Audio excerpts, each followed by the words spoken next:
The National Weather Service in Boston Norton has issued a severe thunderstorm warning for southwestern Essex County in northeastern Massachusetts, northeastern Middlesex County in northeastern Massachusetts, until 6:45 p.m.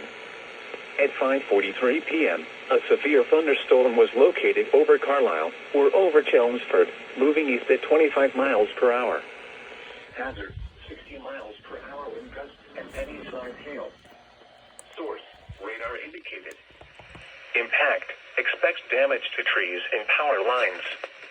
Locations impacted include Lowell, Lynn, Maldon, Medford, Revere, Peabody, Arlington, Everett, Salem, Billerica, Beverly, Woburn, Chelmsford, Andover, Lexington, Dracut, Tewksbury, North Andover, Melrose, and Saugus. For your protection, move to an interior room on the lowest floor of a building. Repeating, a severe thunderstorm warning has been issued until 6:45 p.m. for the following counties in Massachusetts: Essex and Middlesex,